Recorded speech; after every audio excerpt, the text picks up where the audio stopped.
మన బాడీలో నరాలు ఎంత సైజ్ ఉండొచ్చు సార్? ఎంత సైజ్ ఉంటదంటే నోట్‌కొచ్చిన ఒకటి నంబర్ చెప్పండి. సార్ అంటే నేను ఆల్రెడీ ఇంటర్నెట్‌లో చూషినా. సో, పెద్దగానే ఉంటదని తెలుసు సార్. మీ నోటితోనే అది వినాలనుకుంటున్నాను. పెద్దగా ఉంటదంటే భూమి చుట్టూ ఓకే. మొత్తం భూలోకం ఉంటది కదా! దాని చుట్టూ 3 సార్లు తిప్పొచ్చు. మన నరాలన్నీ ఒక దారం చేసి పెద్దగా చేసి చుడితే ఓకే. భూమికి 3 చుట్లు సారు తిప్పొచ్చు. తిరుగుతది. ఓకే. అంత పెద్దగా ఉంటాయి. ఒక్క మనిషి నరాలు. ఒక్క మనిషి నరాలు. ఒక్క మనిషి నరాలు అంటున్నా నేను. ఓకే.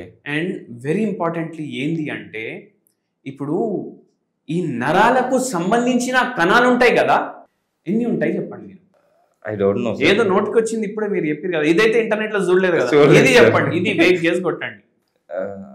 అంత పెద్దగా ఉంటాయంటే నియర్లీ ఒక 1 lakh అనుకుంటున్నాను సార్. 1 lakh అనుకుంటున్నారు కదా. నరాలకు సంబంధించిన మెయిన్ ఏవైతే కణాలు ఉంటాయి అవి మన బుర్రలో ఉంటాయి. ఓకే. ఎందుకంటే బుర్ర ఏమో మొత్తం మెయిన్ ట్రాన్స్ఫార్మర్ నరాలకు. ట్రాన్స్ఫార్మర్ అది కూడా పెద్ద నరం, ఇంత పెద్ద నరం అది. ఓకే. అదే మెయిన్. దీంట్లో ఉంటాయి 90% న్యూరాన్స్ ఏవైతే ఉంటాయి మన బాడీలో. న్యూరాన్స్ అంటే ఏంది? నరాలవి కణాలు అంటే సెల్స్. ఇవి ఎన్ని ఉంటాయి తెలుసా మీకు? 10,000 కోట్లు.